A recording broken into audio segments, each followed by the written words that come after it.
दोस्तों नमस्कार, मैं हूं आपका दोस्त केवल पांडे और आप देखना शुरू कर चुके हैं the world insight. NCERT for all की इस सीरीज में हम लोग आज बात कर रहे हैं सौर विकिरण के ऊपर। सौर विकिरण को समझते हैं। पृथ्वी का अगर हम बात करें तो पृथ्वी का जो संपूर्ण उसका ऊष्मा का जो भंडार है, जो उसका प्रमुख ऊर्जा का सोर्स है, वह सूर्य है। सूर्य क्या करता है, पृथ्वी पर सूर्य की किरणें आती हैं, ऊष्मा प्राप्त करता है और वापस उसी ऊष्मा को कुछ समय अपने पास होल्ड करके वापस विकिरित कर देता है। आने वाली आपतित किरण को सौरिक विकिरण और जो वापस पृथ्वी की सतह से वापस जाती है उसको पार्थिव विकिरण के रूप में जाना जाता है। इसी से क्या होती है, हमारी पृथ्वी कभी गर्म होती है, कभी ठंडा होती है, जिसका प्रभाव क्या पड़ता है, पृथ्वी के कभी ठंडा होने और गर्म होने से जो वायुमंडलीय दबाव है, वायुमंडलीय दबाव पे हमको डिफरेंसेस देखने को मिलते हैं। जब पृथ्वी की सतह गर्म होती है तो वायुमंडलीय दबाव कम होने लगता है और जब पृथ्वी की सतह ठंडी होने लगती है तो वायुमंडलीय दबाव बढ़ने लगता है। इसी से शुरू होता है पवनों का एक जगह से दूसरी जगह की ओर प्रवाह। तो इन सब बातों को आज हम समझते हैं और जो सौर विकिरण को प्रभावित करने वाले कारक हैं उन पर हम आज विस्तार से बातें करते हैं। सौर विकिरण पर अगर हम बात करें तो सौर विकिरण विद्युत चुंबकीय विकिरण के रूप में पृथ्वी की सतह की ओर आता है, जिसको हम सूर्य से ऊष्मा या प्रकाश के रूप में प्राप्त करते हैं। यह विकिरण क्या होता है, यह विकिरण जो सूर्य से पृथ्वी की ओर आती है तो उसी को हम बोलते हैं इंसोलेशन, उसी को बोला जाता है सूर्यताप।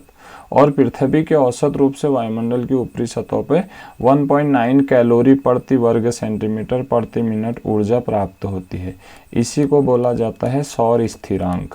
ठीक है, इसी को बोला जाता है सौर स्थिरांक। तो सौर स्थिरांक की मात्रा अगर आपसे पूछता है कभी भी तो वो है 1.94, ठीक है, कैलोरी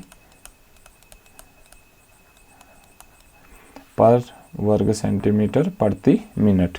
तो सौर विकिरण का लगभग आधा भाग दृश्य प्रकाश के रूप में विकिरित के रूप में आता है। शेष आधा भाग अवरक्त या अवरक्त विकिरण के आसपास के विकिरणों के रूप में रहता है। इस फिगर में आप देख सकते हैं सौर विकिरण है जो आ रहा है, इसको ही हम बोल रहे हैं बेसिकली इंसोलेशन, और जो यहाँ से वापस जा रहा है इसको हम बोल रहे हैं पार्थिव विकिरण। तो जो इंसोलेशन है यह क्या होता है, लघु तरंग के रूप में आता है। ठीक है, यह पृथ्वी की सतह पे लघु तरंग शॉर्ट वेव्स के रूप में आता है और इसकी स्पीड अत्यधिक होती है, जो होती है लगभग 3 लाख किलोमीटर पर सेकंड। जबकि जो पृथ्वी की सतह से वापस विकिरित हो रही हुई एनर्जी है इसी को बोलते हैं पार्थिव विकिरण या टेरेस्ट्रियल रेडिएशन। तो ये होती है दीर्घ विकिरण की तरह, ठीक है, दीर्घ तरंग के रूप में। जो क्या होती है, दीर्घ तरंग का मीन से जो तरंगों की लंबाई है वो अधिक होती है। ठीक है, इसी से संबंधित एक कंसेप्ट है उपसौर और अपसौर का, जिसको पेरिहेलियन और अपहेलियन कहते हैं। पेरिहेलियन में क्या होता है, जब पृथ्वी सूर्य का चक्कर लगा रही होती तो पृथ्वी क्या आती है, सूर्य के सबसे निकट। इसी को बोला जाता है उपसौर। इसको समझने के लिए आप याद रखिएगा उप का मतलब होता है उपन्यास। अगर आप इस बात से सहमत होंगे कि अगर हम नोबेल पढ़ने लगते हैं तो जिसको हम क्या कहते हैं उपन्यास, तो वो हमारे करीब आ जाते हैं। तो इसी तरीके से आप याद रखिएगा कि जब हम उपसौर की बात कर रहे हैं तो इसका मतलब है कि पृथ्वी क्या आ गई है, सूर्य के पास आ गई है, जो आती है 3 जनवरी को। ठीक है, इस दिन क्या होता है, सूर्य और पृथ्वी के बीच की दूरी होती है लगभग 14.7 करोड़ किलोमीटर, 14.7 करोड़ किलोमीटर। इस दिन क्या होती है, पृथ्वी सूर्य के पास होती है। इसी के अगर हम विपरीत बात करें तो वो होता है अपसौर, जिसको बोला जाता है अपहेलियन। अपहेलियन का मतलब है जब जो पृथ्वी क्या कर रही है, सूरज का चक्कर लगा रही है अपने कक्षा में, तो उस दिन क्या होता है, अप का मतलब है दूर जाना, तो उस दिन पृथ्वी सूर्य से क्या होती है, सबसे अधिक दूरी पर होती है और इस दिन दूरी होती है लगभग 15.2 करोड़ किलोमीटर और यह दिन होता है 4 जुलाई को। अब यहाँ पे हमको एक बात जो हम नॉर्दर्न हेमिस्फीयर में लोग रह रहे हैं, तो इनको एक बात यह अचंभित करती है कि अगर उपसौर 3 जनवरी को है, सूर्य पृथ्वी के सबसे पास है, तो उस दिन फिर पृथ्वी पर हमको ठंडा क्यों फील हो रहा है। ठीक है, हमको ठंडा क्यों फील हो रहा है, क्योंकि इस समय सूरज कहाँ रहता है, मकर रेखा के आसपास रहता है। ठीक है, तो सूरज होता है सदर्न हेमिस्फीयर में और हम कहाँ हैं, नॉर्दर्न हेमिस्फीयर में। जहाँ पर अगर हम बात करें उत्तराखंड की, दिल्ली की, या फिर हम बात करें जो भी और स्टेट है, हिमाचल है, जम्मू कश्मीर है, उत्तर प्रदेश है, बिहार है, तो हम सब लोग नॉर्दर्न हेमिस्फीयर में हैं, जिसकी वजह से हमको क्या होता है, 3 जनवरी को सूर्य पास होने के बावजूद भी हमको ठंडा फील होता है। ठीक है, अब हम बात करते हैं सौर विकिरण को प्रभावित करने वाले कारकों को। तो इसमें 4 तरीके के कारक प्रमुख हैं। भौगोलिक कारक हैं, मौसम और समय कारक हैं, वायुमंडलीय कारक हैं और पृथ्वी की स्थिति है। एक एक को समझते हैं।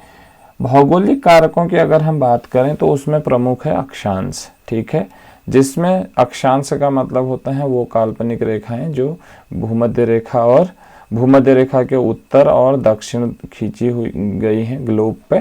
ठीक है, और जिनका अपना क्या होता है, एक कोणीय, जो हम जिसको बोलते हैं कि यह कोणीय दूरी होती है मेनली, तो यह कोणीय दूरी को संदर्भित करता है कौन, अक्षांश।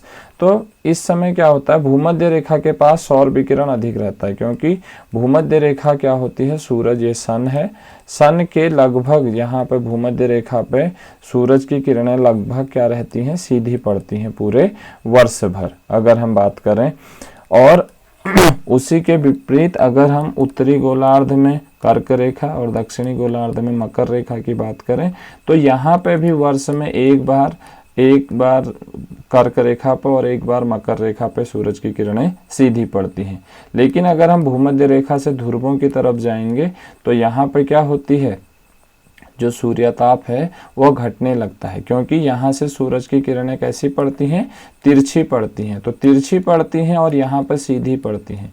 तो जहाँ पे सीधी पड़ रही है वहाँ पे क्या है, दूरी कम है, और जहाँ पे तिरछी पड़ रही है वहाँ पे दूरी क्या है, अधिक है। तो अधिक दूरी होने के कारण यहाँ पे क्या होता है, तापमान भी जो होता है वह कम होता है। ठीक है, जबकि दूरी कम होने पर तापमान क्या होता है, अधिक होता है।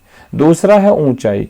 जैसे जैसे हम ऊंचाई पर जाने लगते हैं वैसे वैसे वायुमंडलीय दबाव, जो अवशोषण है वह भी क्या होता है, कम होने लगता है और विकिरण क्या होने लगता है, अधिक होने लगता है, जिसकी वजह से तापमान में क्या आने लगती है, कमी आने लगती है। तो मैदानी क्षेत्र के मुकाबले अगर हम पर्वतीय क्षेत्रों की तरफ जाएंगे तो पर्वतीय क्षेत्रों पर तापमान क्या होने लगता है, कम होने लगता है। कारण क्या है कि ऊंचाई पर जाते हुए वायुमंडलीय अवशोषण कम होने लगता है। तीसरा कारण है भौगोलिक कारण, भूमि और जल का वितरण। तो भूमि और जल के वितरण में अगर हम देखें, समुद्र और जो रेगिस्तान होता है इनका ताप और विकिरण अवशोषण क्या होता है, अलग अलग होता है। समुद्र देर से गर्म होते हैं और देर तक ठंडे होते हैं और इनका अवशोषण क्या होता है, अपेक्षाकृत कम होता है समुद्रों का। जबकि रेगिस्तान का क्या होता है, अवशोषण अपेक्षाकृत अधिक होता है। ठीक है, क्योंकि जो जल है, जल क्या करता है, अल्बिडो बढ़ाता है, मीन्स विकिरित ज्यादा करता है। दूसरा कारण है सौर विकिरण को प्रभावित करने वाला, वो है मौसम और समय कारक। जिसको अगर हम देखें तो मौसम, जिसको हम सीजन बोल रहे हैं, तो गर्मियों के दिन लंबे होते हैं और सूर्य की किरणें क्या होती हैं, अधिक होती हैं। तो लंबे दिन है, पूरा दिन भर क्या होता है, अधिक समय तक सूर्यताप यहाँ पे पृथ्वी की सतह पर पड़ रहा होता है, जिसकी वजह से तापमान क्या होता है, अधिक होता है। टेम्परेचर की अगर हम बात करें तो टेम्परेचर अधिक होगा। इसके विपरीत क्या होता है, सर्दियों के टाइम पर दिन छोटे होते हैं, दिनों की लंबाई छोटी होती है, तो कम समय तक सूर्यताप पड़ेगा तो टेम्परेचर भी क्या होने लगेगा, कम होने लगेगा, और विकिरण भी इस समय क्या होता है, कम होता है। दिन और रात के समय की बात करें तो दिन के मध्य में सूर्य की किरणें अधिक तीव्र होती हैं। अगर दिन में हम बात करें तो दिन में सूरज की किरणें पृथ्वी की सतह पर पड़ रही होती हैं, तो इस समय क्या होता है, तापमान अधिक होता है। जबकि रात के समय सूर्यताप नहीं है तो जो पृथ्वी का पार्थिव विकिरण है वह इस समय एक्टिव रहता है, सक्रिय रहता है, जिसकी वजह से वायुमंडल गर्म होता है। लेकिन एक समय के बाद पार्थिव विकिरण भी क्या हो जाता है, पूरा सुबह के 4 बजे के लगभग, ठीक है, सुबह के 4 बजे के लगभग पार्थिव विकिरण पूर्ण रूप से हो जाता है, जिस समय हम मिनिमम टेम्परेचर फील करते हैं, ठीक है। इसी समय मिनिमम टेम्परेचर क्या किया जाता है, मेजर किया जाता है, जबकि दिन में लगभग 2 बजे के आसपास मैक्सिमम टेम्परेचर मेजर किया जाता है किसी भी क्षेत्र के लिए, क्योंकि पृथ्वी सूर्य से आने वाली किरणें पृथ्वी की सतह पर पड़ती हैं और सतह द्वारा अवशोषित की जाती हैं और कुछ समय अपने पास होल्ड करने के बाद क्या की जाती हैं, विकिरित की जाती हैं। सौर विकिरण को प्रभावित करने वाले जब वायुमंडलीय कारकों की हम बात करेंगे तो इसमें प्रमुख है बादल। बादल क्या करता है, विकिरण का एक बड़ा हिस्से को रोक देता है। सूर्य से आने वाली जो किरणें हैं सतह पर, और यहाँ पे बादल है, बादल इनको क्या कर देता है, परावर्तित करता है। और जो बादल का परावर्तन है वह होता है लगभग 27%। मीन्स सूर्य से जो आने वाली 100% एनर्जी है, इसका 27% एनर्जी क्या करते हैं, बादल रिफ्लेक्ट कर देते हैं। तो इसका मतलब सतह पे कम आएगा सूर्यताप, और सूर्यताप कम आएगा तो सतह कम गर्म होगी, इसका मतलब टेम्परेचर क्या होने लगेगा, डाउन होने लगेगा। अभी जैसे ग्लोबल वार्मिंग की बहुत बात हो रही है, ठीक है, ग्लोबल वार्मिंग की बात हो रही है, अगर हम इसका एक लॉन्ग टाइम इफेक्ट देखते हैं ग्लोबल वार्मिंग का, तो उससे होगा ग्लोबल कूलिंग। ग्लोबल कूलिंग का जो कंसेप्ट है यह क्या है, ग्लोबल वार्मिंग की अगली दशा ग्लोबल कूलिंग होगी, क्योंकि पूरे एटमॉस्फेयर में बादल बनेंगे, और पूरे एटमॉस्फेयर पर अगर बादल बनेंगे तो बादल सूर्य से आने वाले सूर्यताप को क्या करेंगे, लगातार रिफ्लेक्ट करेंगे। तो पृथ्वी की सतह पर टेम्परेचर बहुत कम पहुंचेगा या सूर्यताप बहुत कम पहुंचेगा, जिससे सतह क्या होने लगेगी, ठंडी होने लगेगी, और सालों में एक लंबे समय अंतराल के बाद पृथ्वी की सतह पूर्ण रूप से क्या होने लगेगी, ठंडी होने लगेगी, जिससे फिर से ग्लेशियर एज की ओर हम लोग बढ़ रहे हैं।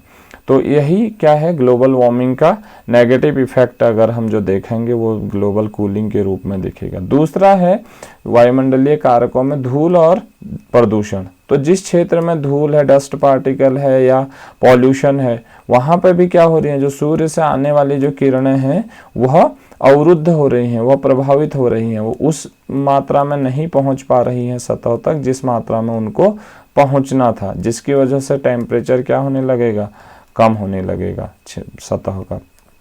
तीसरा कारण अगर हम इसमें देखें तो वायुमंडलीय परत है, जो ओजोन गैस है या जलवाष्प गैसेस हैं, यह विकिरण को क्या कर देती हैं, अवशोषित कर देती हैं, अब्जॉर्ब कर देती हैं एटमॉस्फेयर में ही, और आने वाले विकिरण को क्या करती हैं, प्रभावित करती हैं, रोक देती हैं, जिसकी वजह से जो पृथ्वी का ऊष्मा बजट है, जिसको हम अपनी अगली कक्षा में पढ़ेंगे, वह डगमगाता है।